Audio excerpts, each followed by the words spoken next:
You know ID in the town all day. ID in the SEA. You know ID in the town all day. ID in the SEA. Hello and welcome to episode 451 of the fabulous Peltoncast. I'm your co-host Kevin Pelton. And I'm Tristan Carcino. And we're coming to you in different locations. I'm in Seattle, Washington, home of the four-time WNBA champion Storm. And I'm coming to you from Renton, Washington, home of the Super Bowl 48 champion Seattle Seahawks. It is the Ichiro edition. Oh. It's the Randy Johnson edition. There we go. And the Bruce Irvin edition. Did you know that in the 2012 NFC divisional game, Seahawks-Falcons, this will come back later, Marcus Trufant was on the team? I could not have specifically recalled that information. That doesn't make any sense timeline-wise to me. As Marcus Trufant played with Richard Sherman? As these two, I think he must have come back as they signed him probably later in that season. But as I think about these two eras completely separately, he was played just 12 games on the that team? season. Yeah, he never played for any other NFL team. That does not make sense that happened. It's like one of those things where it's like George Washington didn't know that dinosaurs existed. Marcus Trufant playing on the same team as Richard Sherman, and also in Richard Sherman's second year. Wait, like George Washington didn't know that dinosaurs existed? Yeah, no, George Washington didn't know that dinosaurs existed. Like, they hadn't, like, at that time, dinosaur bones hadn't been dug up yet? No dinosaurs. No dinosaurs. Huh. Yeah, Well, and what's I was even unaware of this. crazier, Today I learned. crazier fact, What? Marcus Trufant played on the same team as Richard Sherman. It's one of those things where it's like the Stegosaurus, the T-Rex lived closer to humans than it did to Stegosaurus to understand just how fucking long dinosaurs were on the earth. Huh. Or if you ask some blowing people, my mind. I probably knew that when I was like 8, but I have definitely forgotten that information. It's like random facts that will Like you read on a mind. popsicle? No, it's a Reddit thread. People do it for karma. Anyway, George Washington didn't know about dinosaurs, and that Richard Sherman, Marcus Trufant fact too. George Washington didn't know that fact either. Did you know? George Washington never learned about the Legion of Boom. Scholarly descriptions of what would now be recognized as dinosaur bones first appeared in the late 17th century in England. Okay. You Googling this? Between 1815 and 1824, I mean, obviously I'm going to Wikipedia here, Megalosaurus was described in a scientific journal. So... Was George Washington alive? These were great fossil lizards. The term dinosaur did not come into use until 1842. So now it seems unlikely that George Washington was still alive. Yeah, he died in 1790. There we go. It was when he was president. He did not die. He died in 1799. So yeah, George Washington did not know about dinosaurs. I will consider this It's like a commonly known. accurate. This is like a very common thing. I've never heard this before. This is new to me. It's new to me. There you go. There are a lot worse things you could find out about George Washington than not knowing about dinosaurs. That is... Let me just say, he's in the Cap Anson family of. I don't want to get into it. So, should we do this semi-emergency pod style? I think we should. I was actually thinking we could do a full WNBA podcast. Like you and I are going to start a WNBA podcast. We're pivoting the Peltoncast. We're done with Seattle sports. Cookies, we want to abandon that anyway. All women's basketball because it is hot, right? The off season is hot for the WNBA right now. It has been a good one, but definitely starting with Kelsey Plum. Did you know that this was good? You hinted at this last week. First off, want to note that I called it.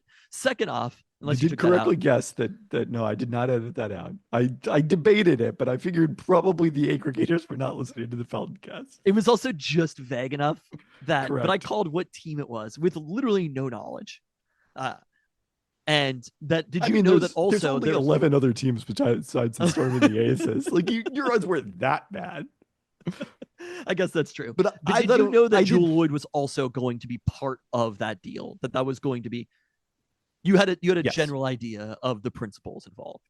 Yes, had known for a period of time that Kelsey Plum was interested in going to Los Angeles. That Jewel Loyd wanted to go to Las Vegas, so that kind of matched up. And then it was a question of, okay, that works out for those two teams. What are the Storm getting out of this one? And that's what took a while to negotiate. And they eventually came out with, in case you haven't seen the full terms of the trade, uh, the number 2 pick in this year's draft. They sent the number 9 pick in this year's draft to Los Angeles. Uh, the rights to Lee Yuru, a 6'7" center who probably will be part of the roster this season. We'll see, but that seems very likely the case. And then the most interesting part of this is they sent a 2026 second round pick to Los Angeles. In exchange, get Las Vegas's 2026 first round pick. So the Storm now have 3 first round picks in 2026. All 3 of the teams in this trade, they have those first round picks. Interesting. So that'll be after next season. Correct. So there's like lots of weird layers to this, including the Storm had the Sparks pick. By making this trade, they make the Sparks better for 2025. They hurt that 2026 Sparks draft pick that we were pretty excited about. But of course, they did it because they end up with the number 2 pick in this year's draft. And like that opens up many interesting possibilities for this season. It's a little more guaranteed. Has the WNBA figured out about protecting draft picks at all, or just not legal? Not legal. I kind of like that. To me, if you're going to trade a first round pick, just do it, right? Like the idea of all these protections for first round picks, it kind of makes the whole thing less interesting. I mean, I got to say, I like the ability for front offices to be creative to make more trades happen, but having gone through the various pages outlining draft picks over the last few days to try to figure out which picks NBA teams can trade, there is a lot to be said for the simplicity of just, this is either your pick or it isn't.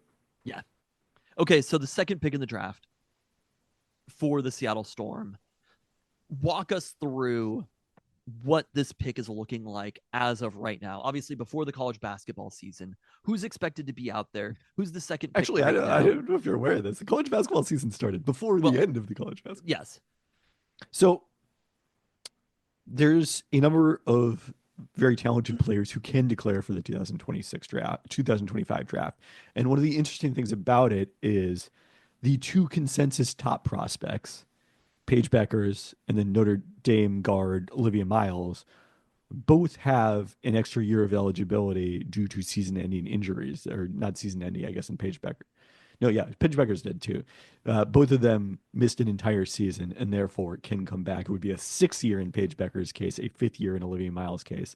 And one of the things that came from the LA front office, an explanation of why they were willing to give up the number 2 pick in this trade, was the feeling that perhaps some of those players would go back. I have also heard in talking to other people in the league that one possibility is players with the option of going back could be looking at it and saying, there's a new collective bargaining agreement coming in 2026. If the rules end up more favorable for rookies, like the rookie contracts are shorter or something like that, then maybe it's worth it for us to stay another year in college and be part of that 2026 draft. It's kind of funny. The Storm probably have some inside info on this one because the president of the Players Association is an unrestricted free agent, but Neko Gomike is very widely expected to re-sign with the Storm. They have inside info about what it looked like for rookies, but not necessarily inside info on about Paige Beckers and Olivia Miles specifically. So, I mean, Paige Beckers in particular, like, I think the assumption going into this season was, well, this will probably be her last year. She's been there 5 years. You know, it's time. She's seen what's happening with Caitlin Clark in the WNBA right now. She's ready to do the same thing. Well, now the variable that brings this into play for the Storm is that the Dallas Wings won the draft lottery.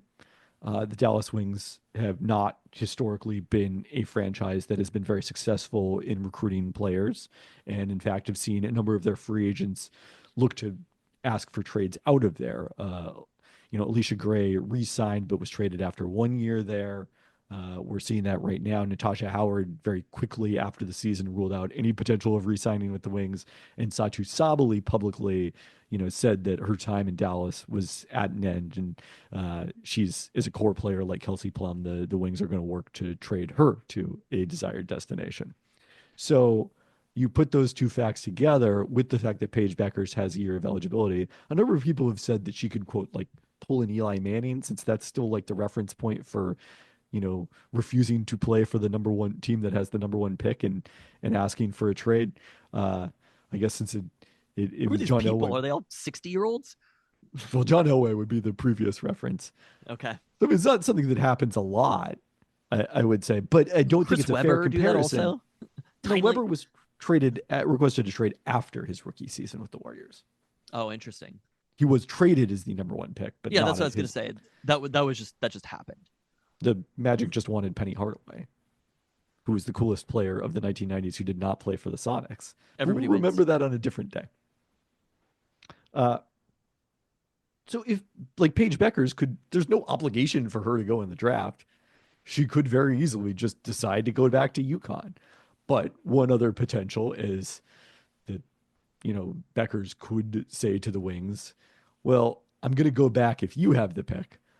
But if you trade the pick, I might go in there. And then the situation for Dallas then becomes like if you traded with the Storm with the number 2 pick, you're going to get the same player either way, whether Paige Beckers is in the WNBA or not.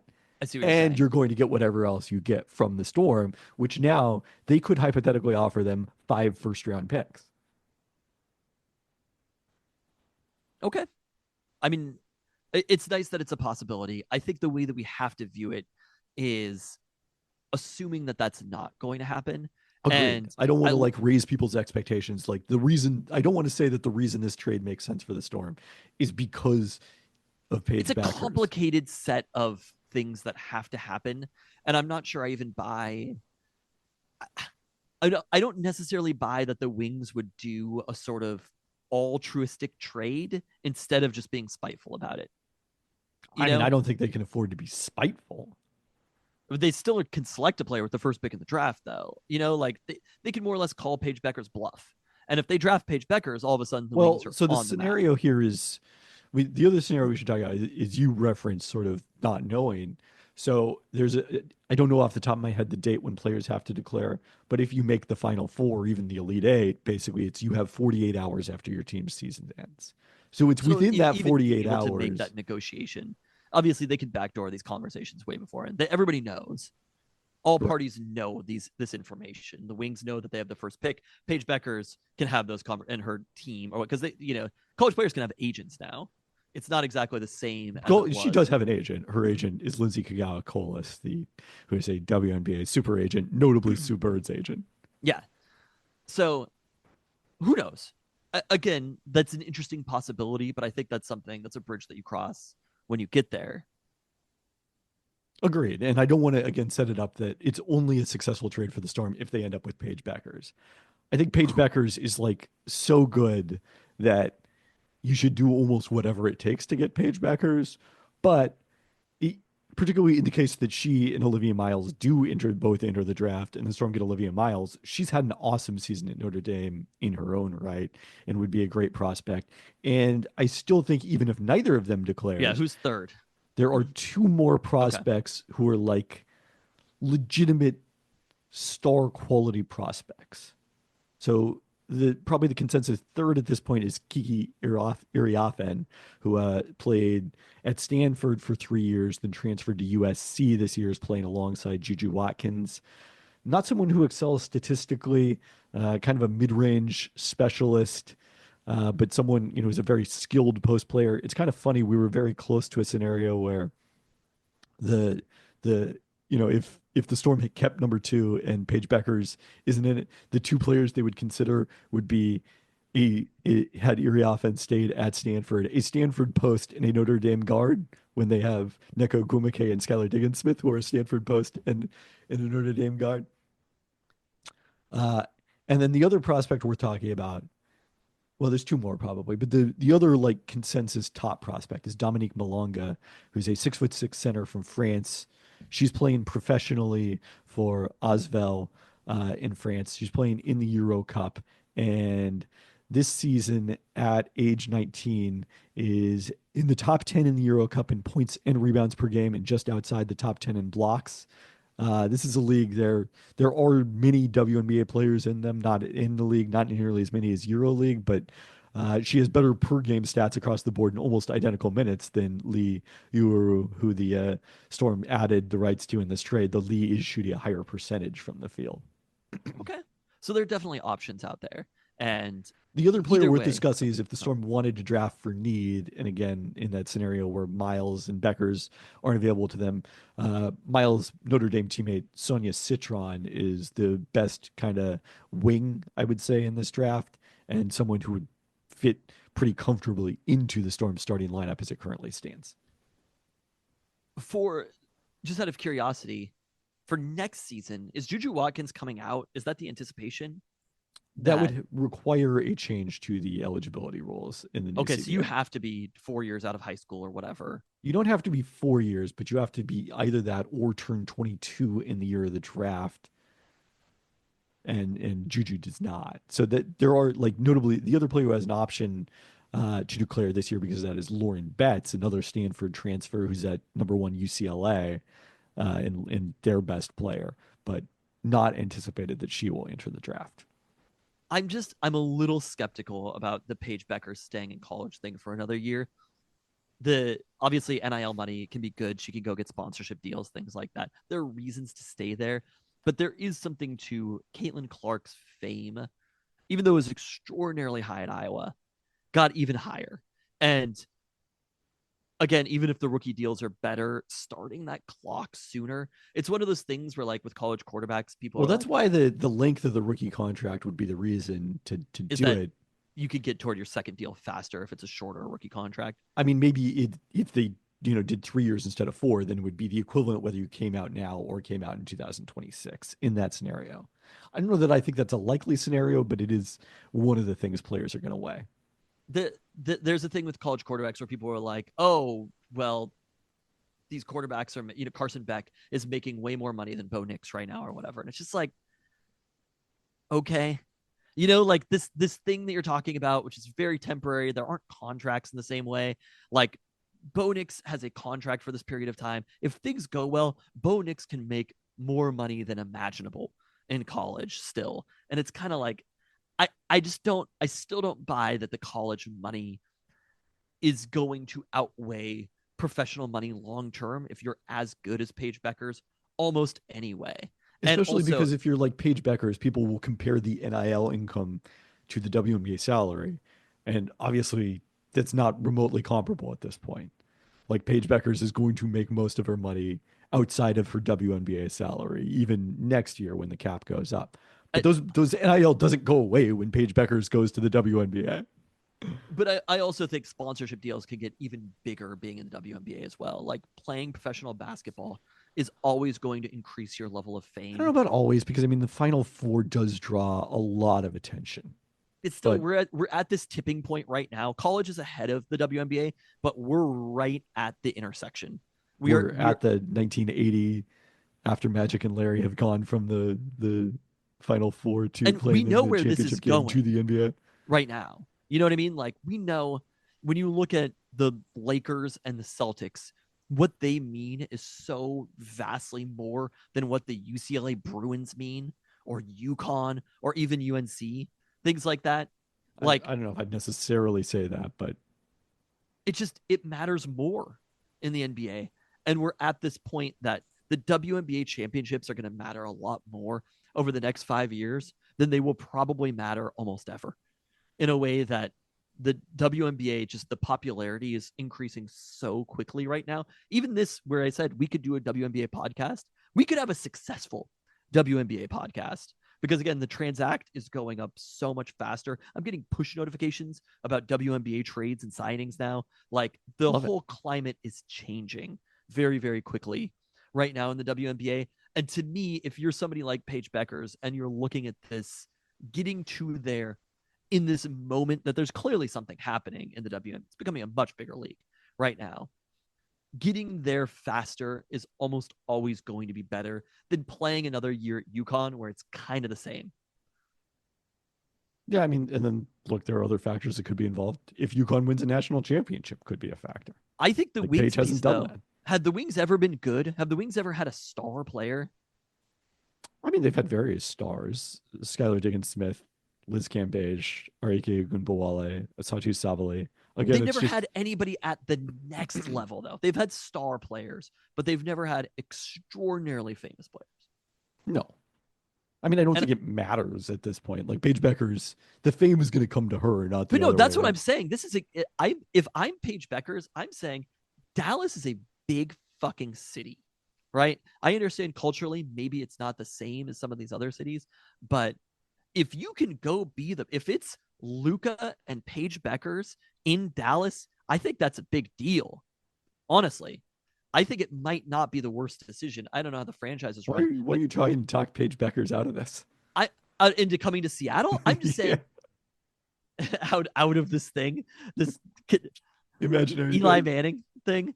Well, look, honestly, worked out. I guess it worked out better for the Giants in the Look, end. I did but- see some people complaining that I'm trying to force her to demand a trade by pointing out that the Storm could trade for the number 1 pick. And it's like, you know, Paige Beckers is pretty smart. I'm pretty sure she realized the options on the table without having to pay attention to ESPN's Kevin Pelton. I love the idea of you forcing anybody to do anything.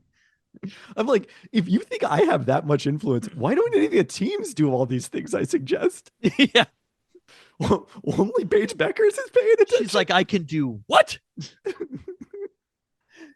Who the hell is Kevin Pelton says I could do this? Never crossed my mind. Okay, who are the players for next season? 2026? Yeah, is Golden State similar to what I said about Dallas? Is Golden State, we saw what Steph Curry did, obviously, with Golden State. I'm talking about all the better options than Seattle. But would you consider them the favorite for the number 1 pick in 2026? I mean, it's a 2-year record. Obviously, LA starts out with the worst record, and they are actively trying not to have the worst record. Yeah, I'm thinking LA's. I don't know that I think they're a playoff team. I mean, obviously, there's a lot more to sort out. Washington is aggressively tanking. Okay. I mean, not aggressively tanking. Washington has signaled that they plan to rebuild. So I think it is very likely that Washington will be in the lottery in 2026. Where's Washington? What are they starting with, though? Like players wise? Or the 2026 lottery is the season that is upcoming and then the season after that? No, right? It's last season plus this one that's coming. Correct? So where does Golden State, how do they even factor that in with a 2-year record? I haven't asked about that. I assume they will just take their 1-year record winning percentage versus everyone else's winning percentage over 2 years. They're going to have a pretty good shot at the best odds in the lottery, at the very least.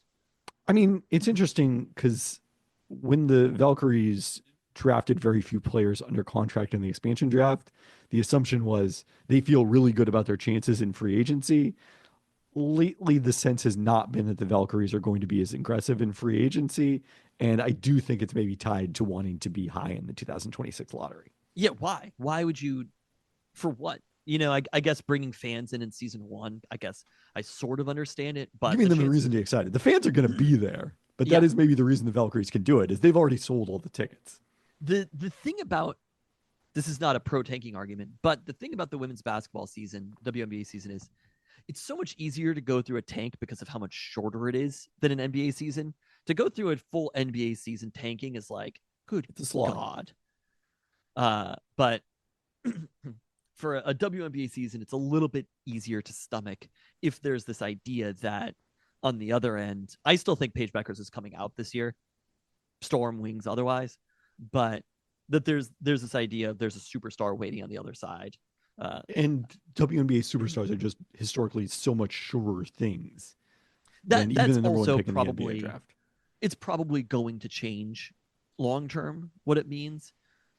Like, we can't have that many once in a generation players because at some point they just become, I mean, I don't know if it's once in a generation, but what I'm telling you is, like, when everyone has said, "Oh, this player is the one at number 1," it's been Sue Bird, it's been Lauren Jackson, it's been Asia Wilson. Well, we have so much more information. It's been Caitlin Clark because of how long they've played in college. If you play 4 years in college, there's so much information that you have on a player and so many games under their belt. Yes, that it's not like Zachary Richechet. Brianna Stewart. I don't know why I didn't mention her. Well, Zachary Risachet is not an example of what I'm talking about. Zachary Risachet is like the pick where Okay. the Storm briefly held the number one pick and then traded it, and that player who was drafted number one was out of the league within 3 years. But they're almost all WNBA seasons. There's going to be somebody who's played multiple seasons of college basketball who's so polished. It's more like 80s drafts, 80s NBA drafts. But even 80s NBA drafts weren't that sure of a thing. There's still where like Patrick Ewing was assured, once in a I generation. mean, Ralph Sampson players. was considered one of the greatest prospects of all time. Was it Like, Ralph there's Sampson no awesome before he got hurt? Ralph Sampson was a good player and helped the Rockets, was a key player when the Rockets made the finals in '86, but there's no Ralph Sampson of the WNBA draft. Okay. Sorry for the pause. I had to go clean up boy puke for the second day in a row. It's like fucking beta theta pi at my house right now. Is the norovirus going around there? It is. I'm gonna write my own version of Among the Bros. It's been a long one. It has been a long one. So the WNBA draft. Yeah. I don't know. We've probably talked through that enough. Should we talk about? I guess really quick. Overall, I mean, you did trade grades for this. They were public, right? They weren't. Yeah. They weren't behind the paywall. Oh yes, no, they're not behind the paywall on the W side. Oh yeah. I thought you meant they're not private for the Discord. The Discord's also public. I mean, the ESPN Plus is pretty public as well. You understand what I'm saying? I clicked on it. Yes. I read some. I skimmed. So people could have seen the grades there, but what grades did you give these? What do you think about this trade overall? I was saying we should talk more about what the 2025 Storm might look like. But okay, well, let's talk about grades because we're putting a bow on the trade, and then we move on to the season. Well, I think that's part of the trade because Jewel Loyd isn't part of the 2025 Storm. Yes. Unfortunately, nor there's Kelsey Plum. Like, that would have surely been a great outcome for the Storm. I do think long term, if you get Paige Beckers, that's a way better outcome from the Storm because Paige Beckers is going to be here probably a lot longer than Kelsey Plum would be. How confident? Are you secretly very confident about this? Because I'm not secretly very confident. Did just you bully Paige Beckers into requesting a trade? I did, yeah. I called her up. I was like, hey, Paige, don't go play in Dallas. Come play in Seattle. I just, it feels a little premature to I'm just saying, discussing that. But like, that wasn't an option before. And now it is an option. In anything you can do that moves you closer to having Paige Beckers is a positive. It requires it's like, and again, maybe this set of circumstances will happen, but it feels to me like when you go into the week 18 of the NFL season, you're like, if only you're like, I'm going to make big money if Spencer Rattler throws for 500 yards this week. But like, yes, maybe, but it still feels like it requires a set of circumstances to happen. If they traded for the number one pick, or if it had put them in a better position for the 2026 WNBA draft, then I'd feel a little bit better about it. But I'm just not, this feels a little bit Roki Sasaki to me. That I don't think that's a good comparison. And if it is, then the Mariners being the Padres in the Roki Sasaki sweepstakes, not being the Mariners. They still don't have Roki Sasaki. I agree. But the Padres aren't happy with their second place finish. Yes, but that's not a deterministic thing. You're saying that after the fact. I'm saying like this is like being, because the Padres could have gotten Roki Sasaki. I think the Storm have to be happy with who they're more likely to draft. I agree. They can't have made this trade contingent on getting Paige Beckers. But that's the scenario that takes this. I graded an A- for them. That's the scenario where this becomes, I don't give A+, but it becomes a very good A+. Because an A is already a perfect grade. There's no such thing as an A+. It's a 4-point scale, and A is a 4. I love the hills you die on. Anyways, that's so funny because I gave the Aces a B+, and I was way higher than anyone else on this return for the Aces. Really? Which is interesting. I thought I was lower on Jewel Loyd's 2024 season, but part of it is I think people have recontextualized Jewel Loyd's 2023 season based on 2024, and I think Jewel Loyd was very good in 2023 and did exactly what the Storm needed her to do during that season. They swung a little too far. Yeah, and And I do think people are underestimating the degree to which Jewel Loyd, I think, can be a defensive upgrade over Kelsey Plum, just, largely by virtue of being bigger and more athletic than Kelsey Plum. I mean, I think that's possible. The Aces could be, just as good uh, next year.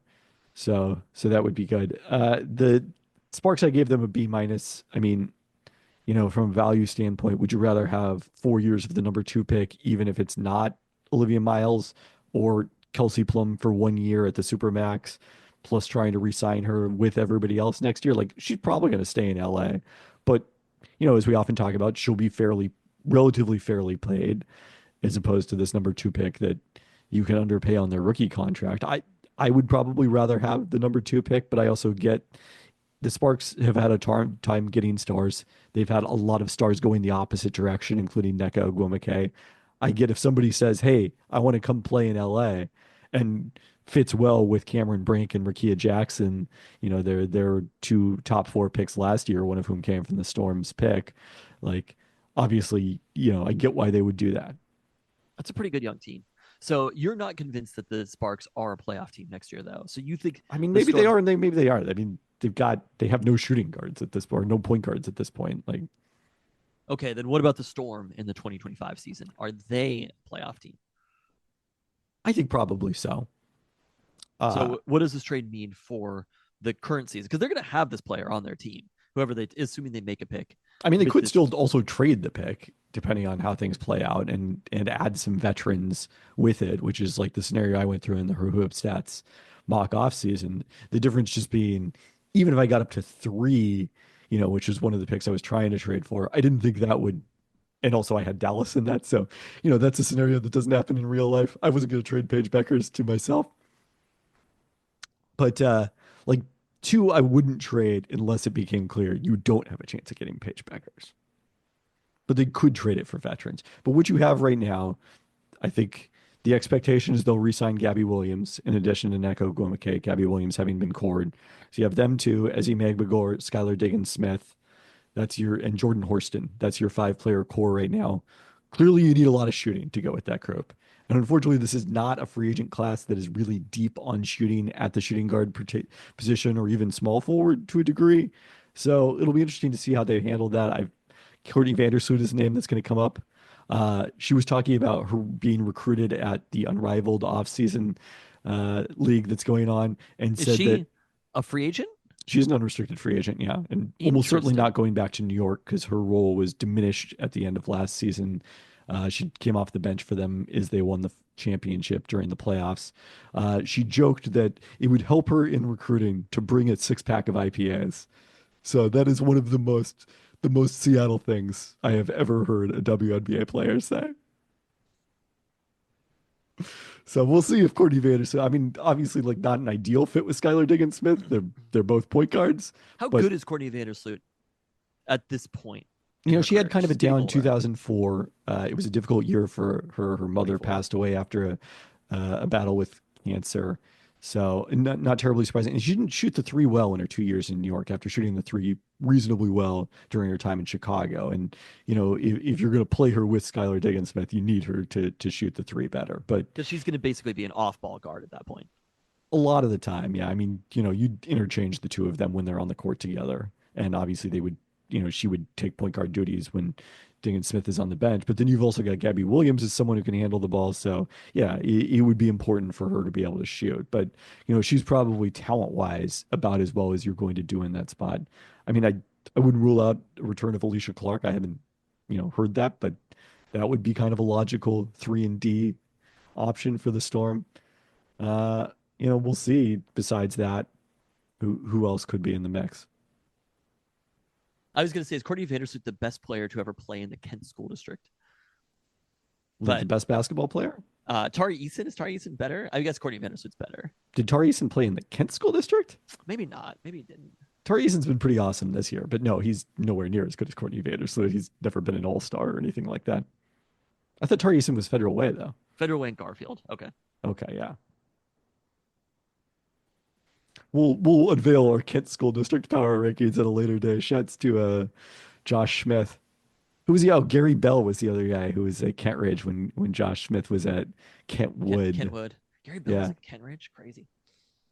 I think so. I watched Gary Bell play a couple of times. I watched him play against Josh Smith at the arena in Kent, and then the Showware Center. No, Showware is Yeah. Everett. No. I don't know. And then I watched him play against my alma mater, Mount Rainier, at the in scenic Des Moines, Washington.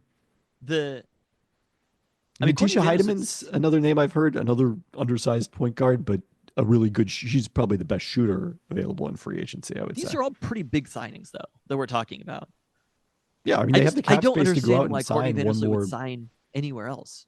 Honestly, like as if the Storm feel like it's a fit with Skylar Diggins Smith, logically, just where else do you go? I mean, she's 35. You know what I mean? Well, She's not Chicago, I looking think, is a return to Chicago is a realistic possible. Annie Costabile of the Chicago Sun-Times has been reporting on that. Okay, that's the main thing. Are they competing right now, Chicago? That's the question mark. And so one of the possibilities that Annie raised is that they might trade the number 3 pick and try to get some veteran help. And then sign Courtney Vandersloot along with her. Like, how much does that change your outlook on the Storm 2025? Who they sign? Yeah. I mean, I think it's the difference between them potentially being in that top 5, 4 or 5 again next year and, kind of being on the back half of the playoff picture. Okay. What about a couple of these other signings that happened? Alyssa Thomas going to the Mercury, Brittany Griner signing with the Dream, these transactions. How are those things? How do those things affect the WNBA in general? And then what kind of impact does it have on the Storm at all, if any? So Phoenix TBD, they're also trying to get Satu Sabali. If they got Satu Sabali and Alyssa Thomas, like all of a sudden they would be probably bumping ahead of the Storm, even though they'd have, some limitations in terms of depth. Griner, it'll be interesting to see. She's going into a system that is very different, and they hired a college coach, Carlos Mesco. He's never coached a WNBA band player who's taller than I think 6'1", maybe 6'2", whatever Kirsten Bell is. And now you have a 6'8" center in his system. So it's going to be a really fascinating fit. He's never coached anybody taller than 6'2"? Who's like WNBA caliber. Okay. Basically. But his teams are all undersized. Like they're all running and shooting. So Griner in that system is going to be kind of fascinating to watch. Like my description of a college basketball team, which is like, I was talking about this on whatever day UW was playing. And it was basically like a men's college basketball team is set up with like 5 guys that are just college basketball players forever, 2 NBA prospects that are maybe good, but maybe not quite there yet. And then some European 7'3" player. And it's just like, literally, they're all like that. Every college basketball team is structured the exact same way. I don't know if the math quite checks out, but sure. It's like literally every week on the clock. You could set your clock to who's the fucking 7'3" European player that's coming in this week. So I guess what we would say from the Storm perspective is Connecticut is now not looking like a contender this season without Alyssa Thomas. The Alyssa Thomas trade. Why did they make that trade? Alyssa Thomas was wanted out. Okay. So okay, who are the primary contenders then? Like if you had to do a power rankings. I mean, it's obviously still New York, Las Vegas, and Minnesota are the top 3, and then I'd say the Minnesota 4th spot fall back? Is that legit or is that a 1-season thing that happened? I mean, Nafisa Collier has been. I don't know if she's been far away the best player because Alyssa Thomas has been pretty awesome, but she's been pretty damn good at Unrivaled. Okay, I think the Lynx are going to be just fine. Has the Lynx at a different level. Yes. So it's those 3, and the Lynx may still add some pieces in free agency too. Who's after that? Are the Aces better than they were? Or are they apples to apples? I'd say they're similar right now, but free agency isn't done. Okay. So the Storm are kind of in the pot after those teams. I would say there's a power vacuum for the 4th best team in the WNBA right now, and the Storm have a chance, depending on how the offseason plays out, to move into that spot. Okay. Which would be a spot higher than they were last year. So basically, this trade, the deal that they made, they needed to trade Jewell Loyd because she requested a trade. There's no coming back. B, they are an older team, which we've discussed quite a bit. They made a conscious decision last season by trading that pick to the Sparks and opening up the cap room to be able to sign Neko Glumake and Skylar Diggins Smith, that they were going to compete, maybe not be at the caliber to win a WNBA championship necessarily, but they were going to compete at that level and pick up that draft pick, the Sparks draft pick, a year down the road that they thought was valuable. So right now, what they're doing is they're pushing the clock forward. They're helping out, they're hurting themselves a little bit, but helping themselves out because Kelsey Plum is going to find a way to LA anyway, no matter what. No, she wasn't going to find a way to LA no matter what. So you think they were this pick was important enough to them, this second pick was important enough to them that they were willing to basically diminish the value possibly of their 2026 pick. Yes. Okay. So by doing those, they're basically on the fly, staying good this season, possibly being the fourth best team in the league, while also building up a young core. Correct. Between the second pick in the draft and the 3 first-round picks that you're talking about next year. They'll be able to turn those 3 first-round picks into players. Hopefully they'll be in the lottery with at least one of them is the goal. I mean, the chances are the Storm are almost certainly not going to be in the lottery. No matter what happens, the Aces are almost certainly not going to be in the lottery. So the hope is that they're still in the lottery with that Sparks pick, which is a possibility. Or it's a pick maybe just outside of it, and they're able to still get younger with role players or something like that, and then kind of rebuild the roster as NECA and Skylar Diggins-Smith move on. Yeah. That's kind of the long-term plan. Honestly, I've heard worse plans. I have too. So I think it really just comes down to who those players are and how they develop, but there's some things that feel more given in advance than they actually play out. And I think that's what we saw last year. Obviously, Caitlin Clark was at a radically different level, but some of the players after her, I think, were possibly better than we anticipated and could be franchise-type players. An interesting question is whether you'd rather have the number 2 pick in this year's draft or Rickea Jackson. And I'm not sure where I'm at. I mean, we'll see on draft night, depending on who's available.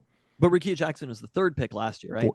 Fourth pick last year. Yeah. So, but in advance, knowing this information, you were possibly a little bit higher on Rickea Jackson, if I recall correctly.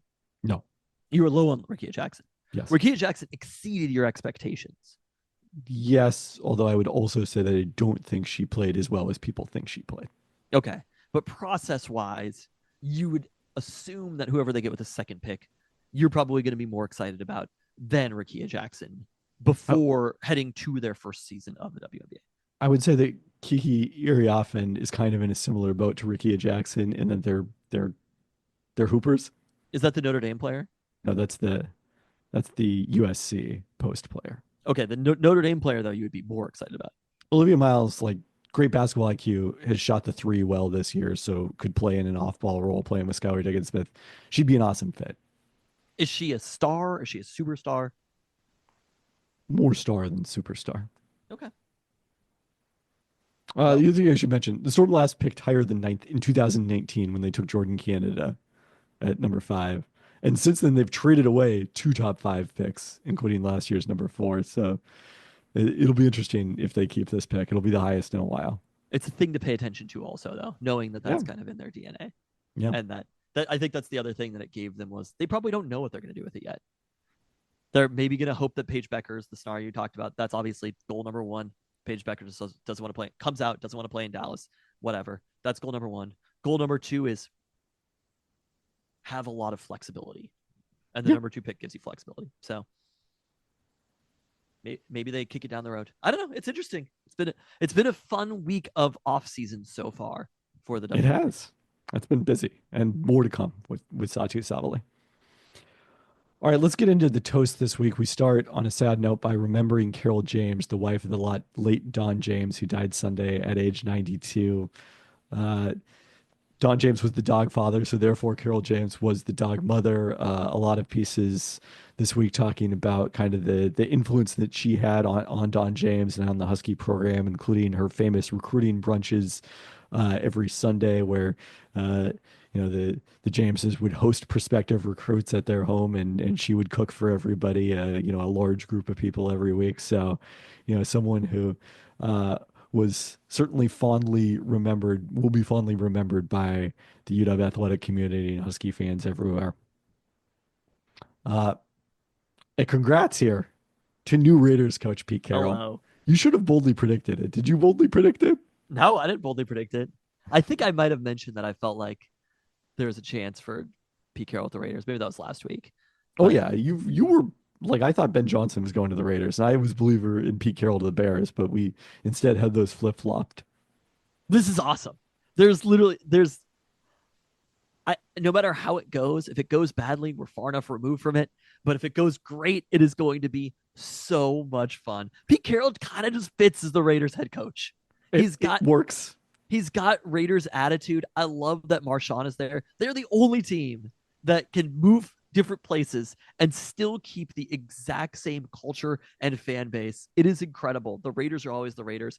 Pete Carroll is a Raiders guy. I'm fascinated to see what it means long term and how it affects the Seahawks this offseason. Because there's a reality that Pete Carroll loves his guys. If there's one thing that we know about Pete Carroll, even seeing Washington this last weekend, right, with various former Seahawks on the roster, there's going to be a Seahawk gravity to Las Vegas around Pete Carroll. Yeah, I mean the other thing we should mention here, he goes into the AFC West with Jim Harbaugh. The third different league they have competed or division they have competed against each other as rivals, and it's truly incredible. But also Andy Reid and Sean Payton, the NFL's by far most accomplished coaching division. It's pretty incredible. I'm very excited for Pete to have this opportunity, and I think it's gonna work. That's the thing, is that that's where I've kind of ended, is that I think Pete Carroll, I don't know if they're going to win a Super Bowl, but I think Pete Carroll gets the Raiders back to respectability. Yeah, there's a baseline level of competence that's going to come with Pete Carroll that the Raiders have not had on a stable basis for a long period of time. And congrats to Jackson Smith and Jigba and Leonard Williams, who will both participate in this weekend's Pro Bowl games alongside Devin Witherspoon, who was the only Seahawks player to make it on the original ballot. They both are in as injury replacements. Obviously, very well deserved in both of these cases. And we knew Leonard Williams was getting there one way or another, but awesome to see JSN as well. Who was there a defensive tackle on Washington that was? No, it's just he was going to get there. Somebody was going to not participate, and Leonard Williams was going to get there. He was so number one on the list, right, that there was one way or another Leonard Williams was going to find his way to the Pro Bowl. Congrats to UW commits Nico Medallo and Bryn McGahee, who were both named McDonald's All-Americans. Before McGahee, Deja Strother in 2015 was the last UW women's commit to play in the McDonald's game, although current Husky Delia Daniels did well committed to Cal before transferring to UW. For the men, it's 2 years in a row with McDonald's All-American because Vazumana Diallo participated last year. So an unlikely streak for the Huskies after a period of time where they did not have many notable recruits. How do we feel about Nico Bundala? Well, he's not an Italian, sadly, but not as strongly as we could. But we're still pretty excited. Okay. Yeah. How do you know he's not Italian? We looked it up. We discussed it on the podcast. I reject that information. He is Italian now. Wow, you're claiming him. That's a real grandma and grandpa move. Our little food news. Leading up to Seattle Burger Month, Lil Woody's is running back last year's most popular Burger Month burger, the Nadia from Chef Taylor Shaney of Yala. This was a grilled kefta halal beef patty, smoked Gouda, tahini and tune sauce, pickled cucumbers, cabbage salad, Yala's fermented hot sauce, all on a Franz brioche bun. Did you have this last year? I'm pretty sure I did. I can't say I specifically remember it anymore, but I feel like it was pretty good because there's just like a lot of flavors in this. Do we know the Burger Month chefs yet, or is that we do know the Burger Month chefs, but we're going to talk about it next week. Okay, because there's so much post-pod talk that we have to get to. All right, the Mariners news. The Mariners signed right-handed pitcher Luis Castillo for MLB.com. Not that one. Also not the second base one. This Castillo, a reliever of whom I was completely unaware before this, reached the major leagues for the first time in 2022 with the Tigers, appearing in 3 games before spending the last 2 seasons pitching in Japan. He is reportedly received a training camp invite as a non-roster player. So the Mariners taking their notes from Sam Presti here. Seattle Kraken have lost 3 in their last 4. We are therefore ending the playoff watch and going back to lottery watch. They are 5th in the lottery standings with more games played than some of the teams behind So There we go. a real chance They're to not move good. down. Did I complain about this already? We recorded just before you went to the Kraken game last week. My favorite part about it was the dude next to me being so upset. I was thinking about this and I was like, have I ever been to a sporting event that I wasn't annoyed with every person around me? I mean, You have to know yes. this feeling. The answer, I mean, it goes without saying. But That the answer is yes at UW men's basketball games because there's no one around you. yeah. I'm just annoyed with myself. You're That's annoyed with your 10 to 15 children.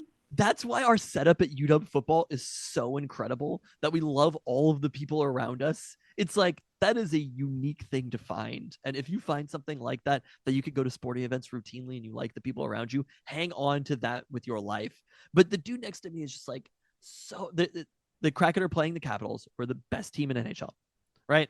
And he's so upset that the Caps have taken more shots than the Kraken. And I'm just like, they're the best team and we're one of the worst. What did you think would happen? Like, they can take shots all they want, but the Kraken are not good. There is like, what you are hoping for is a once a season like victory or performance. The I don't know way if I that go that far. the way that the Kraken win this game is they have to get really lucky on a couple of shots. The chances of them out shooting the Caps in this game were 0% going into it. It's just like, you know how the game is going to go before it starts. But I mean, I guess you can outshoot anyone if you try hard enough. Exactly. But I'm just like, this one piece of information matters so much to you that I'm like, they could just shoot. But also just the like, and I understand that. I feel like with football, it's different, but the people in the crowd thinking that they understand strategy better than like the Kraken coaches do. I feel like the Kraken understand the strategy for the game against the Capitals, and the Capitals just have better hockey players. It's not that they hadn't figured out how to play the Capitals. I think the Capitals are a much better team, but I was just I like, don't know. Maybe they needed me to write about it on ESPN.com for them to know what to do. I hadn't even noticed. Anyway, it was fine. It was just so funny to me where I'm like, he's like, oh, shooting double. It just like kept bringing it up. And I'm like, yes. And I'm like, did you not check like the standings before this game? Are you unaware of this information? Also, a lot of Caps fans. I was unaware of the information before you brought it up on the podcast. I was too, but Blissfully. I looked at the standings. It's not like I knew where the Caps were. I just looked and I was like, oh, they're going to get their asses kicked. And they got their asses kicked. How did Luca enjoy the experience? He had a great time. Hockey's fun. How many hockey games has he been to? He went to one Silver Tips game. But this was his first Kraken game. First NHL game. There you go. Yeah.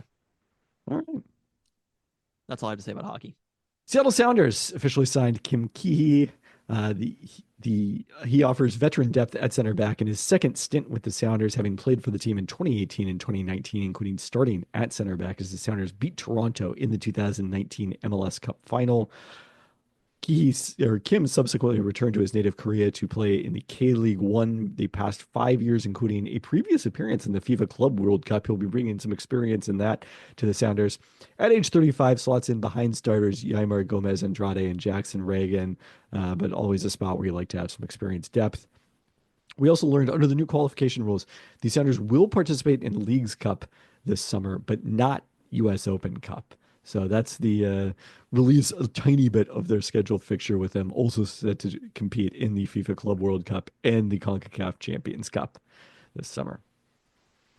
Seattle Reign FC started practice on Monday for the 2025 season. Per Sounder at Heart, it was a record number of fans watching their first training session at Starfire this year. Lynn Biendolo, who, as you will recall, is the former Lynn Williams, working incautiously as she manages a serious hamstring injury that she's still dealing with from 2022. Biendolo did not participate in USWNT camp earlier this month as part of that plan. Did you see, God, who is the team? I don't think it's Juventus. Maybe it is. There's an Italian team playing in Seattle as part of the FIFA Club World Cup. That is correct. Is it Juventus? It is not Juventus. Why am I not seeing this in the Club World Cup? Oh, it's Inter is playing CA. I'm going to pronounce this horribly wrong, but River Plate. In English, it's River Plate. But the Italian Sons of Italy. Did you know this? The Sons of Italy Lodge. There's an email sent around about it. I didn't know that the Sons of Italy Launch had access to email. It's not the way it was when we were paying attention I mean, it wasn't in on the their 90s and TikTok early account, 2000s. but they've figured out email in the last That's 25 good. years. That's good. But there was an email that was forwarded from Bob Uh, to me and Katie and Chris, but not you, oh wow, left out. about this. The tickets were all sold out. I was like, he was like, this information might be interesting to you. But apparently Bob's still on the Sons of Italy email list. I thought that game is like the Anon Sounders in I think one of the Sounders games. Like they're in the afternoon. It's very strange who decided to schedule it on this one. Uh, so I'm surprised if it's that one, if the tickets are actually all sold out, or is it just that specific like section? I I haven't I didn't I You didn't track it down? I was just clicked on the link out of curiosity. I'm not that interested in going to this match. I have some interest in going to that match. It depends on how the NBA Finals schedule is at that point. I mean, River Plate, I believe, is just it's just American. It's just English American. It, uh, What league are they from? they're from Argentina, Okay. named after the English name for the city's estuary, Rio de la Plata. So let's see that match. There are definitely tickets still available. There are numerous tickets still available Oh, it is at 6 o'clock p.m. So that's good. for this one. Oh, I think that's actually the night of the NBA draft now that I look at it. So I will be otherwise occupied. Alas. I I feel like if there were other, I don't know. But Inter is also playing here against Japanese side Urawa Red Diamonds. That one is taking place at noon on. Why is my calendar loading now? It is taking place on noon on a Saturday. So that's the one I'll be targeting. Okay. Well, the opening match, I guess it isn't a Sounders one. Oh wait, oh these are unrelated to the Sounders group. I see because the multiple groups play here. The Sounders are playing at 3 p.m. on a Friday Also, against Atletico plenty of Madrid. tickets still available for the Urawa Red Diamonds match Yeah, I think I'll be able to figure that one out. against Inter. I'm like, I think if it was Juventus, I'd probably be more interested, but Call me when Genoa makes it to the FIFA Club World Cup. yeah, or really any international competition. Yeah, any Well, the I Rent and don't Sons know. of yeah, it's the Rent and Sons of Italy. They will be there to send you an email about it. There we go. All right, let's get into UW basketball, starting with the women who suffered a heartbreaker Monday against Indiana. They rallied from a 13-point deficit entering the fourth quarter to tie the game before a Sydney Parrish three with 1:25 left gave the Hoosiers the lead for good. Huskies turned it over on their last full possession and then saw Hannah Steins miss a possible tying three at the buzzer, taking over with only a handful of seconds left. Monster game from Jordan Garzon for the Indiana, scoring 35 points on 8 of 10 3-point shooting, while Parrish made 4 threes. Huskies got 21 points and 4 steals from Delia Daniels, but a tough night for Steins, who was 2 of 10 from the field and missed all 5 3-point attempts. Before that, the Huskies had been the last team in the field, according to Charlie Cream's bracketology projections on ESPN. Head east this weekend, starting with a very difficult one against number 8 Ohio State on Sunday afternoon. Ohio State, one of the last undefeated teams in the country this year, moving to 17-0 with wins over Stanford, Michigan, and Oregon before losing to Penn State earlier in January. They've since bounced back with wins over 2 tournament teams, Maryland and Nebraska. Junior Cody McMahon, who starred as Ohio State, took out UConn in the Sweet 16 in Seattle back in 2023. Leads 5 double-figure scores with 16.4 points per game. Not a super great season. She shot just 42% from the field. It's freshman point guard Jelani Cambridge that's in Ohio State's most effective player, averaging 14.8 points, 3.9 assists, and 2.1 steals in just 24.4 minutes per game. So get ready for the 2028 draft there. UW men's basketball against UCLA on Friday looked like they might have a chance to get that elusive second conference win. How much did you watch all of this? I think every second of the game, yes. Wow, you are a diehard UW basketball fan. I'm I I was gonna say I'm in. No, I'm out now. Sorry. That's a true all takes Tristan moment. No. Actually, I think that's the best thing that Danny Sprinkle has done. I remember this during Mike Hopkins, like first couple of seasons as well. So I don't want to say this is a thing that Mike Hopkins didn't do, but I do feel like there's some excitement around the program.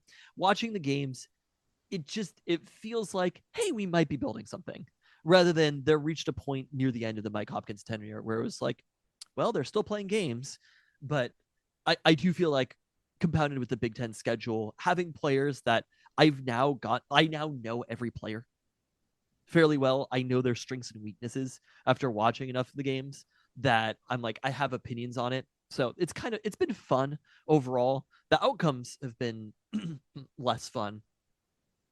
Seeing Frank Kepnong though this weekend Yep. or last weekend against UCLA was a freaking revelation. I love the Friday night time too. That was great. I really like Friday It at 8 completely p.m. caught me off guard. I'm not used to thinking about college basketball on a Friday night. I'm more disappointed that there just haven't been enough games during the stretch, right? Because they had that game. It was a long break. It was the Oregon game. Then there was a fairly long break. Then there was UCLA, and now there's another fairly long break before they play Minnesota, where it's like we could use a weekday game in here at some point. I don't know why there hasn't been one, Yeah, they but have a full week in between these two games. so, but seeing Frank Kepnong come back, I truly was like, wow, that can't be Casey Abekwe. You know, I was like, that person looks way more. I was like, where did they find this player? And then it took like a full 30 seconds to be like, oh my God, Kepnong's back. And he was awesome in this game. I mean, they were radically different. I know they didn't end up winning, still a very good UCLA team. I think they had a chance. Obviously, they lost by 4, or 5, but so they had a chance to win. But they are just such a different team with Frank Kepnong on the court and the size that they bring. The unfortunate piece is that UCLA happens to have maybe the best player to play against Kepnong in the entire Big Ten, or one of the best players to play against Kepnong in the Big Ten with the size that they have. Yeah, I don't know that there's any shortage of those necessarily in the Big Ten. It is kind of funny. I think we maybe talked about it in the pod at one time. People are like, oh, uh, Pac-12 teams have to get used to the size of the Big Ten. It's like has had one of the biggest rosters in the country in recent years. Like this is not football. The stylistic differences are not nearly as extreme. There are differences though, and I do think that like we talked about, the ability to finish at the rim and just get the shots that the players want. I do think there is a small size advantage in the Big Ten, in that they're just a lot of good 6'7" through 7-footers in the Big Ten across the board. There's I just almost think no that's a team, UW problem. I don't think that's a Pac-12 problem. but Like it Arizona probably isn't like, oh no. no, they don't It have any can't be like size. UCLA and Arizona have those. Like you're cherry picking the two best teams. I mean, The Colorado might have had that problem. You know what I mean? Like, Oregon Oregon isn't like a premier historic program in the Pac-12. They play 2 7-footers sometimes. Like it's just not that hard to do. I agree, because you could go out and find some random 7-foot European, as every team does. But I was like, but Kepnong, he plays very big. But that game against UCLA, it showed that he doesn't quite have the height. If he's 2 inches taller, and again, this is the type of thing we talk about, but if Kepnong is 2 inches taller, he's probably and health is a factor too, but he's probably an NBA prospect at that point. I can't find a live stats to find Frank Kepnong's plus minus, but it was 7 points, 8 boards in 21 minutes for him. Super impactful, all of them. And I really love, like, Great Osibor ended up with a pretty good game, right? 19 Overall, points, 9 boards, but was quiet in the second half. he is so much better playing off a big man like this. It felt like he became better at finishing, playing off Kepnong. Like if you just, because he's undersized, right? He's in the Ike Diagu range of good timely references. Um, but I those think actually kind for our audience, that might be a perfect reference. people are like, yep, that's the last time most of our audience probably watched college basketball consistently. But he's just in that, like, what do you think Osibor is, like 6'8", something like that? I think he's smaller than that. Even smaller. He's a big, Ike Tiago was listed at 6'9". but he just going against actual bigs in the Big Ten. Great Osibor gets pushed around. He can't finish in the paint. As if Kepnong can kind of take away some of those players to draw them to the other side, and Osborne's such a good passer also that when those two play together, I think their plus minus together is going to end up being very good. And it's unfortunate that we're not going to have a full season of it because if Kepnong's there, they probably pick off at least. I'm not going to say that it's a huge difference, but I think they pick off at least one of those games that they lost. Osmore's listed at 6-8, so it's not a dramatic difference. Well, the good news here, I mean, so I guess we should say Huskies got the lead down to 3 twice within the final 139 of this game. UCLA scored both times. They couldn't get the one more stop they kind of needed to make it really interesting. When you see the trademark UW like 0 for 13 3-point shooting, you're like, yeah, that's UW basketball right now. Someday this team is going to be able to shoot. I hope we're still alive. I think they actually did shoot fairly well last year, didn't they? Did they? I don't agree with that information. UCLA went 9 of 17 from 3, so the 3-point defense the Huskies have relied on at times. Yeah, they were top 100 in 3-point percentage last year. That's shooting well for us. Oh, I mean, that was the first time they were top 100 in 3-point percentage since 2011. Top 100. What is going on? I think you know precisely what's going on. I mean, with Mike Hopkins, it wasn't that surprising. Like the zone you recruit for length, not shooting. Syracuse's teams rarely shoot all that well. The fact that We still had a Romar Cade McNamara every once in a while. Was like that his name? no, Cade Jerry McNamara is a McNamara? quarterback. Jerry McNamara is correct. Yes, Okay. with a G. I mean, Romar, you look at his like like the 2005 team shot 39% from threes. From 3, that was like Trey Simmons and Brandon Roy and Nate Robinson. They were top 100 the next 2 years, top one, and then 2011 was the only other time in his tenure they were. So, We don't get nice things.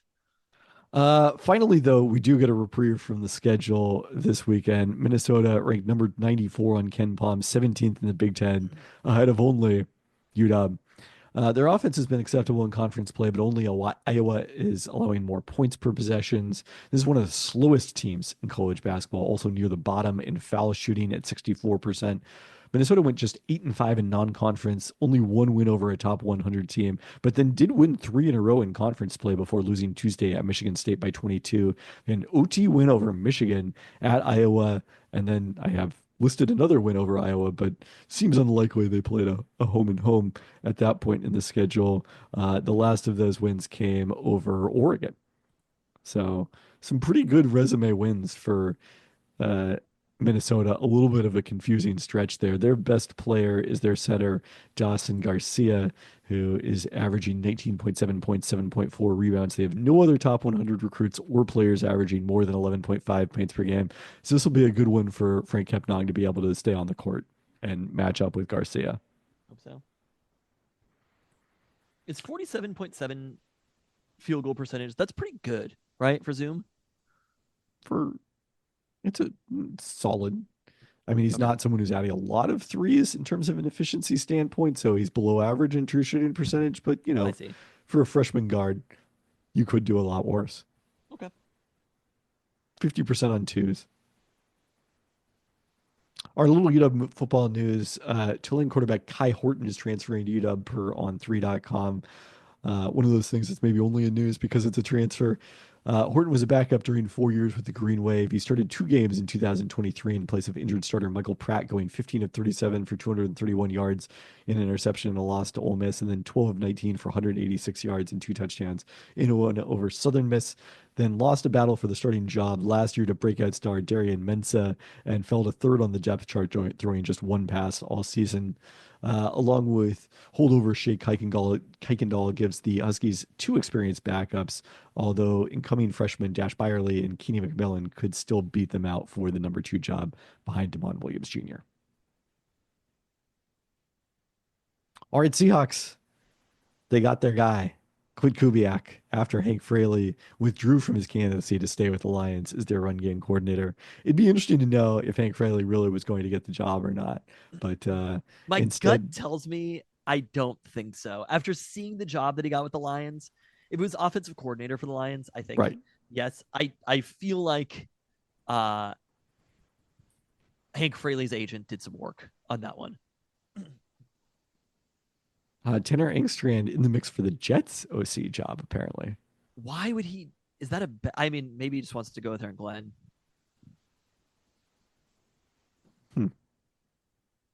Yeah. So Klint Kubiak.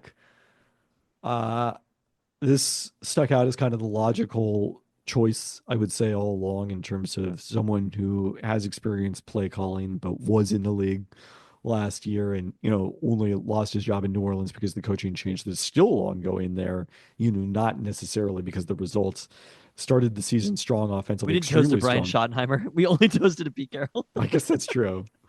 No, we did not. A toast to Brian Schottenheimer also. Keep getting them checked, Shoddy. I love that that's what you said when somebody was promoted to head coach for the first time ever. Keep getting them checks is like what you say a person who's like hanging on at the end of their career. But for Brian Schottenheimer, it's his first ever opportunity as head coach. I said what I said. I'm going to throw this out there. I don't want to say this is a bold prediction, but a year ago when the Seahawks were hiring a head coach, we felt like Dan Quinn was the consolation prize. I look, I mean, I think people have generally come to like, we don't know that much about head coaches. This totally could work out. The process did not seem Who good are these people though? Because I've seen the people on the internet. People are like, Cowboys going to go 0-16, and I was like, how much do you think the coach matters? You think they're going to forfeit the last game? Just not even play? Yeah. Wow. This does not change my. I think I mean, they're going to be playing a pretty bad schedule, right? My perspective about whether the Cowboys will be in the playoffs next year is unchanged based upon Brian Schottenheimer being the head coach. I think he might be a good head coach. Who knows? It's one of those things that people think they know a lot of information about things before it actually happens. I guess I agree on the process, but like the herding around a certain amount of coaches, if this is Aaron, like, do you actually think Aaron Glenn or Ben Johnson or Brian Schottenheimer, you tangibly could be like, Brian Schottenheimer probably had the best record next year of those three coaches. And Liam Cohen. Yeah, I would say probably that's the case. There's a fairly good chance that he will have the best record of any first-year head coach. I'm quite confident I'll take the Dallas over next year. Yeah. I don't know if I'm going to make it a lock again. Not keep getting them checks. A toast to Brian Schottenheimer, who did nothing wrong. No, I mean, look, Shoddy got fired for passing the ball too much. Yeah. He and Ryan Grubb. Someday they could be Ryan Grubb. Oh, I was going to do the Spider-Man meme. No, I was doing the Predator meme of the hands coming together. I know what you're doing, yes, but I'm saying that multiple memes could apply. Multiple memes may apply. One of the surprising things, Brady Henderson posted some of the True Media stats on the games that Kubiak has called is a play caller during his couple of stints as offensive coordinator and then interim role in Denver during Russell Wilson's first year there. And the one thing that stood out is kind of disappointing was his teams have not run play action as much as I would have expected for someone who comes from the Shanahan tree and does specialize in under center plays and a lot of rollouts and that sort of thing. That seems to lend itself to a lot of play action. Hopefully we'll see more of that this year. So is it more motion than play action then that he runs? Because it's a pretty heavy motion offense, is it not? The stats that Brady posted did not specifically break out the motion. I know I've seen, some stuff on the Saints offense last year that indicated they were effective in their use of that. I thought it was pretty heavy motion. I thought it was pretty heavy. Oh no, I guess this does include motion, but they were average last year in terms of motion usage. Interesting. Although I think the evidence does generally suggest it's mostly at snap motion that changes the chance of success more so than motion in general. Motion in general is certainly good. The other thing that stood out, very low in the use of 3+ wide receivers. A lot of 20 of I guess that's 12 personnel. 2 tight ends. 2 tight ends. So that'll be interesting. Is the Seahawks are not. I mean, no offense, someone we've talked about as a possible cap casualty. I'm a little skeptical of these stats that you're seeing. I'm because to me, that basically what we have is we have these handful of weeks, Klint Kubiak with a healthy Saints offense at the beginning of the season, and it was heavy on play action, heavy on motion, and it was excellent for what it's worth. Granted, a lot of players got injured after that, and the offense may have changed, similar to what we talked about with Ryan Grubb. But I think if we could take, basically, it was Shane Waldron, right? We had that game, the half against the Colts. with Shane Correct. Waldron. Where again, that's my Roman Empire. Was that No, half? that's my Roman Empire. You were there. That's your Roman Empire. Is that half? And I think for Clint Kubiak, basically the goal Your is Roman Empire is last week's Kraken game. the goal is to take those motion plays, to take those play action plays. Things change when you have, Jake Haener and Spencer Rattler as your quarterbacks. Like things become a little bit different. Went through a lot of injuries, but how that Saints team ran at the beginning of the season, how good they were, he was getting players open. So to me, it was the obvious choice to begin with when we went into this offseason. If you were going to fire Ryan Grubb, this is the type of coach that you hire to replace him. He's not somebody who the Grant Udinsky stuff was fascinating, I would say. And there's clearly a lot of chatter around him in the league. And who knows, maybe he's that type of player, but it just felt like something post Ryan Grubb that they weren't going to do. We know the pedigree with Clint Kubiak, where he's coming from, the family tree, et cetera, et cetera. We also know those things annoyingly seem to have worked for a handful of coaches who are children of good successful NFL head coaches. Well, that's specifically in the Shanahan tree. He's called plays multiple different places. When he was at the Vikings, I mean, they got Kirk Cousins a lot of yards. If you look at that season, his season as Vikings offensive coordinator, the amount of yards that Kirk put up, like you look at that season, you're like, if Geno could be anywhere near this, we're talking about a phenomenal season. I think the touchdown interception ratio was excellent. The yards were excellent. And is Kirk Cousins 2 seasons ago a better quarterback than Geno Smith? Probably not. Maybe. I don't know. They're certainly in more or less the same range, I would say. Yeah. So I'm pretty excited about this overall. Or at the very least, it's one of those moves. You remember when the Seahawks drafted Charles Cross and we all breathed a sigh of relief because we were like, they did a normal thing. Right. Yes. And I think at the very least, that's going and hiring Hank Fraley as your offense coordinator for the first time after Ryan Grubb. That wouldn't have been a normal thing. Hiring Grant Udinsky wouldn't have been a normal thing. And with Clint Kubiak, he's probably the person who made the most sense for the job, who is going to take it. He's probably the best offensive coordinator candidate who is out there. And they went and hired him. So I think the expectation, there's probably going to be some regression to the mean anyway with the Seahawks offense, but the expectation is that they're going to be better on offense next year. And if you compare that with Mike McDonald's defense is as good as they were, I mean, the Seahawks probably should be a playoff team if they run this roster back. If they're not, it's a miss. And you know what we talked about with Mike Sean a couple of weeks about there being disappointment in the building. If the roster looks largely similar to what it was this season and they don't make the playoffs, then they've failed. They have not met expectations. So they've kind of pointed everything in the right direction. I don't know if they're a Super Bowl team. Again, to what Mike Sean said, I don't think they're necessarily in the tier that we're talking about with some of the teams that are playing in a couple of weeks or just lost. I think they're still pretty far from there. But can they play in the first round? Can they be competitive in a game with the Clint Kubiak offense and a Mike McDonald defense? Absolutely. Yeah, I mean, I think, look, one of the challenges that we talk about the playoffs specifically is the NFC West will probably be markedly better next year. Like the 49ers are not likely going to go through another year like they just went through. And, the Rams now are a relatively young team, I would say. I do not buy that. I think the NFC West will be about the same. I think the Niners I think the 49ers are going to be so much better that whatever regression there is elsewhere will not offset it. I'm not convinced the Cardinals are going to be better, and I'm definitely not convinced that the Rams are. I think the Rams are going to be significantly worse. You just significantly worse. Put me down for the under. Okay. Well, they can't be that much worse because they weren't good to begin with. You take the under on every team in the NFC West who's not the Seahawks. Oh, no, I'm taking the over on the 49ers. Are you kidding me? It's probably going to be like 11.5, though. It's going to be really I think Vegas is going to know on that one.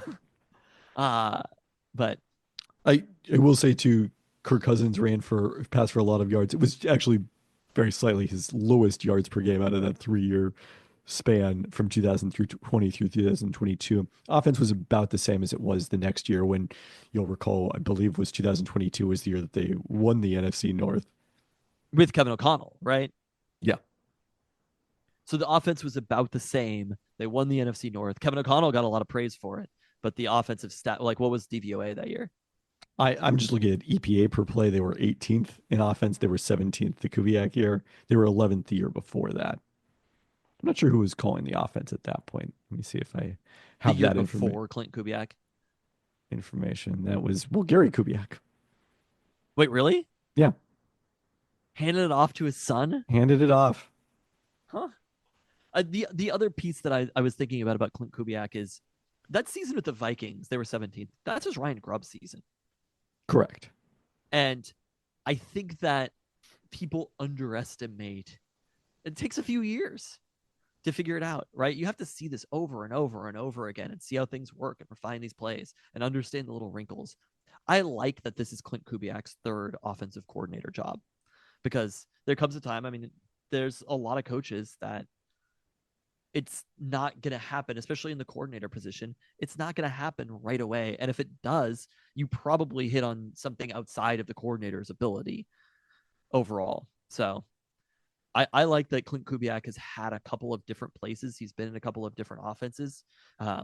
If there's anything unfortunate about it, I think you could probably draw some parallels between the Vikings offense and the Saints offense and the Seahawks offense, which is, I think the Spider-Man meme with the 3 Spider-Men might make a lot of sense for that one. But, those Vikings seasons, they weren't bad seasons that they had necessarily. I think that team, when he was the coordinator, they were like 9-8. They were 8-9, but it was really 8-9. the defense that kind of fell apart in Mike Zimmer's last year there. Yeah. So this might not be Clint Kubiak's last job before he gets a head coach job. There might be another offensive coordinator job along the way because the Seahawks still, all the problems that they had beforehand, they still have with Clint Kubiak. Is he a good enough offensive coordinator to get the offense to the point that with a good defense can make the playoffs at 10-7, 11-6? I think probably yes. So, and that's all they should be asking from him right now. I mean, I think the other interesting question is what this means for the Seahawks in terms of personnel. If you go towards a zone blocking scheme that is typical of the Shanahan tree, like that's a slightly different style of personnel than they had this past season on the offensive line. So it'll be interesting to see what happens there, a position where they needed to upgrade anyway. Yep. So, all right. I'm happy with it. I'm good. No, I think everyone's good with it. We'll see if everyone is as good with the podcast. On that note. Jinx. Thanks for listening. Thanks. Oh, first off, I have another bold prediction that I want to make. Not for next year, not for 2 years from now, not even for 3 years from now, within the next 5 years, bold prediction. You ready for it? 5 years? I have to come back to this in 2030. We're going to remember. Are we all going to be alive? I can't say that. But Marshawn Lynch, Oscar nominee. Okay, yeah, no, I'm with it. Okay. I'm just saying we're going to remember that, Yeah, are we not? People are like talking about Marshawn Lynch like joining Pete Carroll's coaching staff, and it's like, bruh, he's got bigger fish to fry. Yeah. Joining Pete Carroll's He's a little busy. Did you see where there were rumors where it's like Pete Carroll it's been floated around in the 49ers front office, Pete Carroll defensive coordinator. And I was like, be serious, people.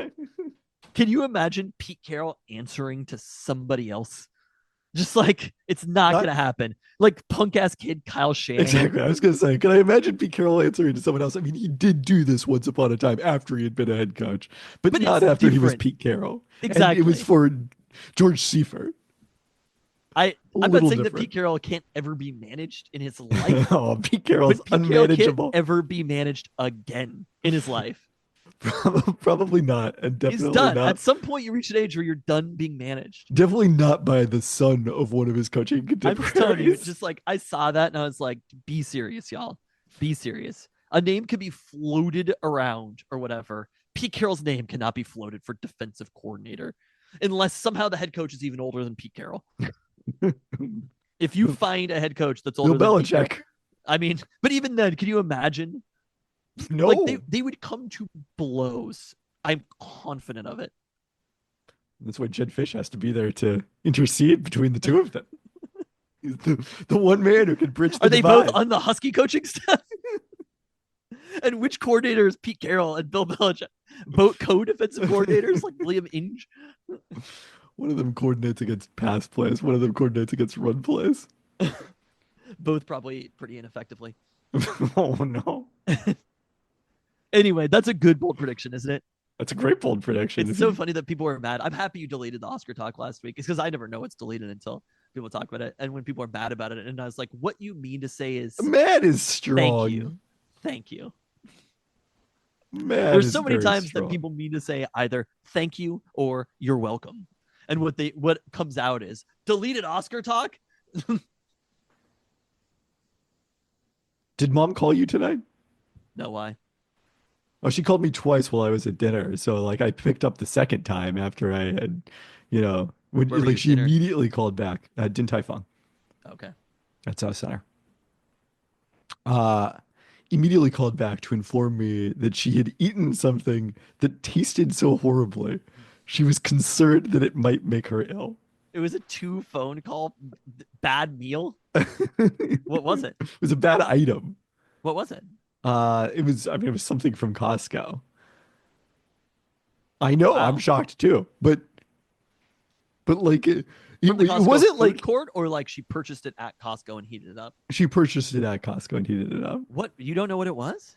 I mean, I vaguely know what it was. I don't want to impugn any Costco. I mean, also this is mom's sense of taste. This is curious. We're not impugning. We're not. I'm just curious what I type mean, of item. What's the family of food that it was it's in? some sort of ube. I think there might have been custard. I don't know. Interesting. Ube flavored bao. Okay, yes, because she did say I bao. saw those. I saw those, and I was like, I don't think those flavors go together. That's so funny. R/Costco said there deserves decent dessert if you don't want something super sweet. So there you go. Spoiler But alert: Jan does want something super sweet.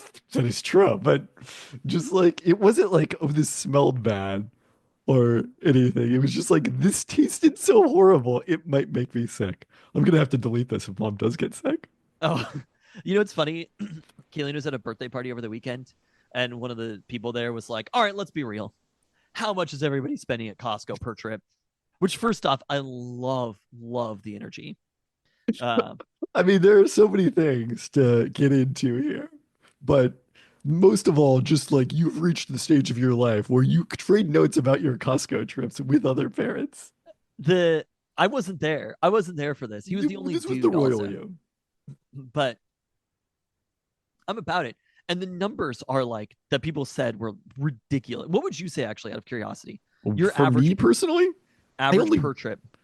I mean, you got to understand how I do Costco. It doesn't matter. No, I just want a number. I don't want any context, just a number. 75? Okay, we're about the same, I would say, in that range. Because it's almost all like Flonase and Zyrtec, because I will stock up because I don't go to Costco very often anymore. The people, again, according to Kayleen, the people were like in the like multiple hundreds to close to 1,000. I was considering the possibility of cracking 4 digits. And they said that they should we be? Is this a times. bonus episode of keeping it 150? I guess so. Well, so anyway, did any of the parents express an opinion about Costco's like defiant stance in favor of DEI? Oh, it's honestly, I think there might be some anti-union stuff happening with Costco right now. So look, everybody has their flaws, but that in particular, Costco, it's like the amount of Ben and Jerry's that I've purchased in the last 2 weeks has been astronomical compared to any time before then. But what I was saying to Keeleen was, these people are not on our level because we're in the Jan school of thought. You apparently aren't. Where I'm like, I'm at Costco all the time. If I could be at Costco, I'm getting like muffins because the brand new muffin recipe is excellent. I'm obsessed with their new muffins. And then we'll get like bricks of meat, like a couple things, paper plates, stuff like that. But like, I'm going to go back pretty often to get a small amount of things rather than stocking up for weeks or whatever. And Jan told me in December, she was like, I'm worried my Costco habits are getting out of control. She was like, I'm there 3 to 4 times a week. And I was like, I'm so jealous of you It's that just you like, get to be at Costco 3 to 4 times a week. I mean, I don't know if we've talked about this on the pod. Costco is even so much more crowded than it used to be 5 years ago. Like pre-pandemic, it is night and day. You're at back. See, the Covington Costco is I I don't disagree. it's a real sneak. I never wait in line there almost no matter what time of day. I went there on the day before Thanksgiving during the day, and we just cruised through the self-checkout line. Wow. Yeah. I'm I wouldn't envious. I wouldn't go to the South Center Costco. At this point, it's like you can't even fucking park. There are times It's out of control. I mean, where I I went will go to the Seattle Costco, but it's like I have to be in the store, ideally out before 10 a.m., before the official close or open. see, I don't know if they do that at the Covington one, the unofficial opening. Maybe they don't have the long lines waiting for it. They did have a line. But anyway, Jan is like, I'm there all the time. And that's the thing. Kayleen was like, they were talking about groceries also. And she's like, Tristan will go to 4 different grocery stores in a day. And that's the thing about grocery shopping. It's like working out. You have to fall in love with the process. You can't care about the results. You can't care about the end game. You have to care about the process of doing it. And I love going to grocery stores. So I was like, I will almost at least almost every Sunday go to Trader Joe's, Fred Meyer, Safeway, and sometimes Costco for joy. Anyway, Teamsters has saying, filed some unfair labor practice charges against Costco, but it's unclear to me that this, until we see a potential strike February 1st, that this rises above kind of the typical negotiating process. okay. See, I wasn't sure. I wouldn't want to impugn Costco only on the Ube vows. Again, I know we're not impugning. We're not impugning Costco. It's more just like you kind of got to see it, and you have to know a little bit better. You know what I mean? Like at some point, there's like a personal responsibility element. But the thing that is the one issue with Costco is that you can't really just try one. You have to commit to. I don't know if you're aware of the thing that Costco does. What, samples? Yeah, it's called free samples. Well, I don't. Is that where Jan got it? No, I don't know that she had sampled it. You can't. Yeah, I don't know. There's a lot of items at Costco that I'm intrigued by that I would never purchase because I'm like, if this sucks, I'm gonna have so many of these fucking things. This is a fair point. What you need is like a way to split it up among all these different families that are going to Costco. Isn't that the play?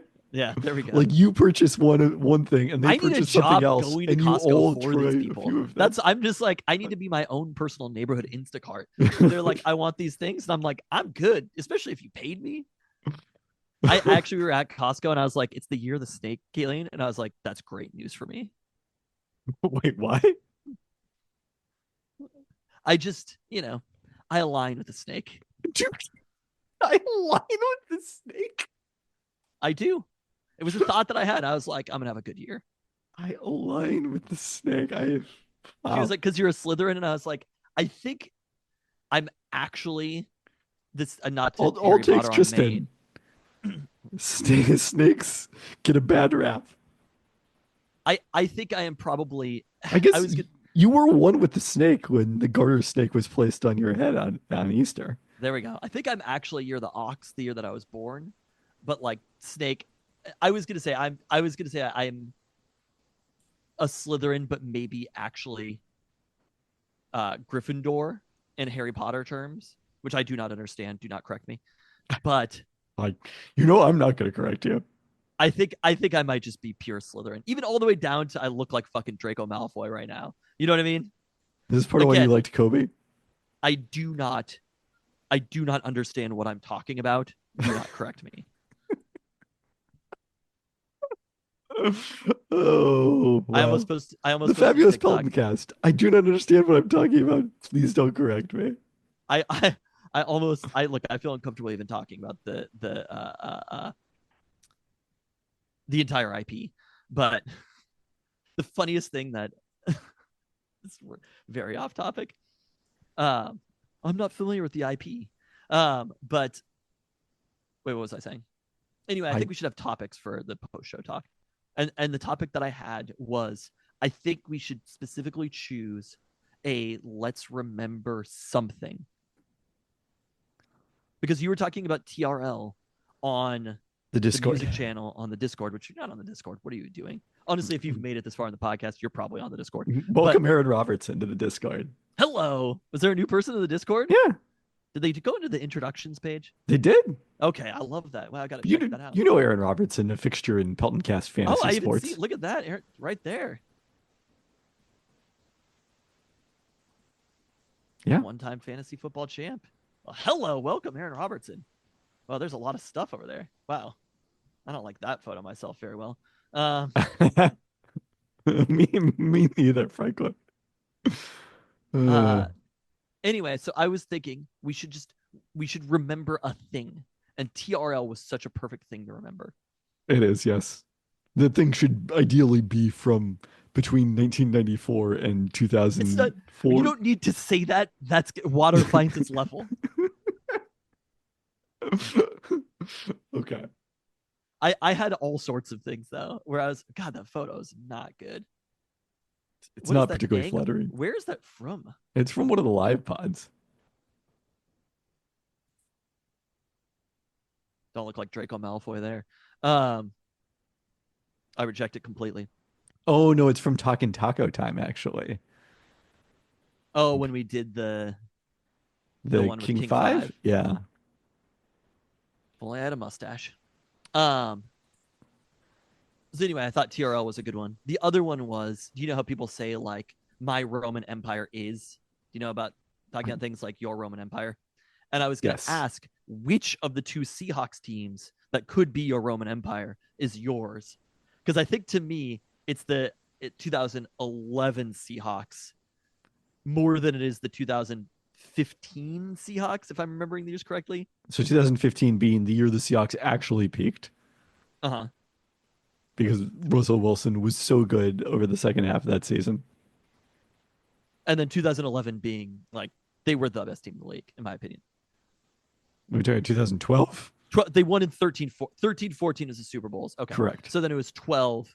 To me, I think 2012 is more my Roman Empire than 15 is. Those are the only two options, of course. But And it has to be a Seahawks team. well, it could be something else, but it's like I was on the treadmill earlier and I pulled up a video. I'm just like literally anything on YouTube. And it was like top 10 forgotten games, which I love that concept because there's so many phenomenal NFL games that kind of just disappear into the ether. And the one that they had was like number 7. This is all time, according to whatever YouTube I was watching. It was the 2012 NFC divisional game against the Falcons, which I was looking at and I was like, how did we come back in this game and take the lead? I think it was 20-0 at halftime. It was that bad? Wow. I mean, that's funny because it's both of those seasons was like attempt to come back from huge deficit on the road in the playoffs against the NFC South champion. All right, I'm pulling up the box score here. Yeah, it was 20-0 at halftime. It was also 27-7. Yeah, they scored a touchdown in the and then, third after 3 quarters. like, there was an Earl pick that they showed in the clip, and I'm literally pumping my fist on the Earl pick again. Like, God, 31 seconds. Ugh, I'm still upset about it. honestly though, like those plays are why they went out and got Cliff Averill and Michael Bennett. So You're saying that 2012, the Seahawks losing to the Falcons was good, actually?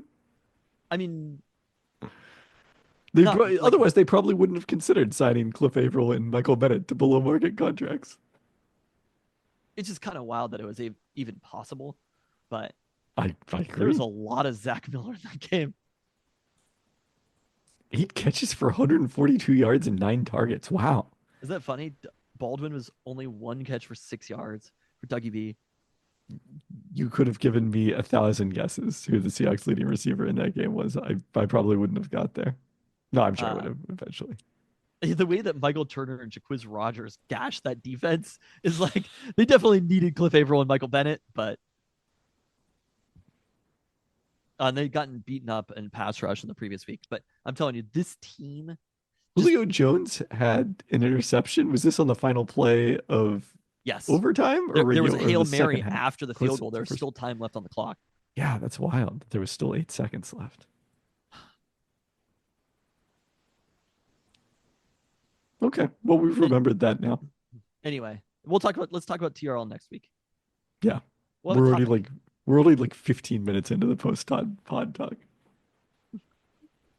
All right, cut out all the Oscar talk. Done. That'll make it shorter. I'm going to go see the movie Companion on Friday. Like a I'm not horror familiar. movie Oh. 2025. Yeah, it's not for you.